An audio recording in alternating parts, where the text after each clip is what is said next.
Feng Shui literally means wind and water, forces that shape nature and our destiny. Wind carries the Qi energy and water contains it. Water in Feng Shui is the most important element because it represents prosperity and wealth. We all know that houses with water views are always the most desirable and most expensive. The presence and movement of water symbolizes the flow of new opportunities and financial success. Doesn't mean if you place any water feature anywhere on the property, you will strengthen your potential for wealth? Not quite. For centuries, the correct water placement has been one of the best kept secrets in Feng Shui and required deep understanding of its principles and application of the advanced techniques. I'm Natalia Kaylin, I'm a Feng Shui designer. In this video, I will share some of the Feng Shui secrets of how to place your water feature so you can get not only aesthetic benefits but enhance the Qi energy in a way that it will support the growth of your prosperity and wealth. We will also discuss different types of water features and see which ones are the best for this purpose. First, let's discuss whether it's best to place it at the front or the back of the property. In Feng Shui, the front of the property relates to wealth and opportunities to come into the house. The front should be welcoming, open, and active. We want to create a movement of energy there, and placing a water fountain is one of the best ways to do it. Back of the property represents prosperity and wealth accumulation. It should be quieter, more enclosed, and have the ability to contain the energy. Does it mean that a water fountain is not appropriate at the back? No, it doesn't mean that. But you have to know what kind of water fountain or water feature works best at the back, which we will discuss later in the video. A water fountain placed in front of your house creates this active energy movement and energizes the area. The best kind here is a vertical fountain with a central spout that shoots water upwards, creating a continuous bubbling effect. The vertical movement uplifts and energizes the area. The general rule is to place a water fountain on the right side of the front door. If you are outside facing your front door, it will be on your right hand side.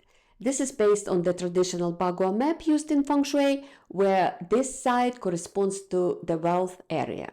But this is a very general rule. It means that it may apply to some houses well and to others not so well. Some Feng Shui principles are based not only on a spatial component, but the time, and more specifically, cycles of time. Every 20 years, Feng Shui energy changes, and the way we apply some, not all, but some of the Feng Shui principles changes as well. One of the things that changes every 20 years is the most auspicious water placement. Starting 2024, we entered into so-called period 9. I'm not going to bore you and teach in this video format how it is calculated because it requires introducing a lot of background, but I'm happy to share the results. So here we go. Starting 2024 till 2043, the best water placement direction for prosperity and wealth is north, and the best career and promotion direction, which essentially relates to wealth as well, is southeast. You have to make sure, however, that placing a water fountain in these directions will look good aesthetically as well. Feng Shui is a science and art.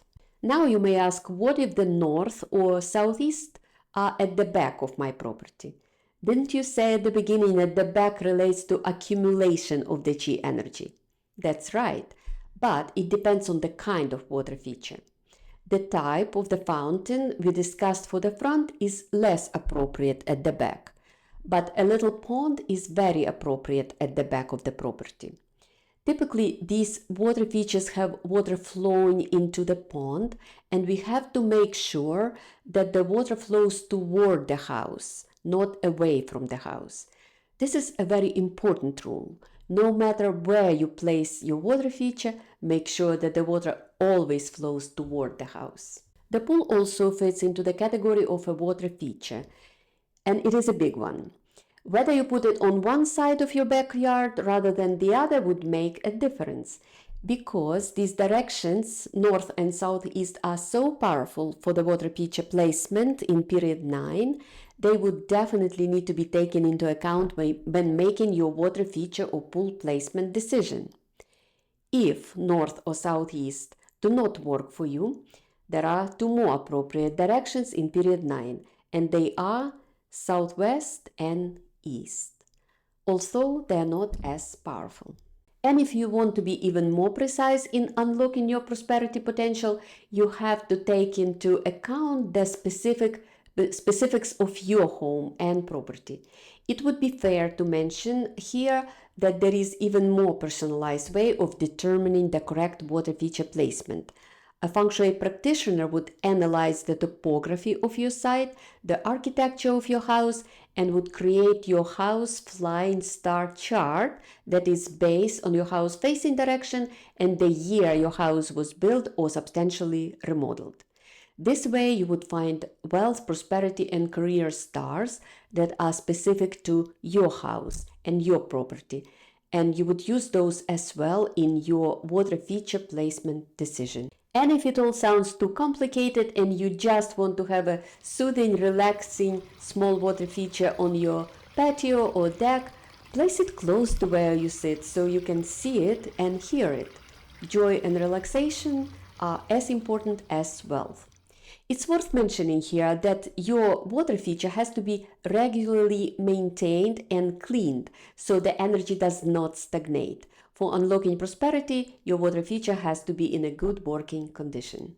Hope you can use this information to make not only beautiful but also prosperity enhancing addition to your property.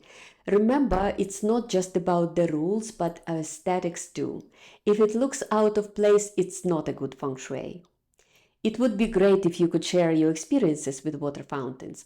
Also, I would love to hear what your favorite water feature from this presentation was. Thanks for watching. If you haven't yet, please like and subscribe. Bye for now.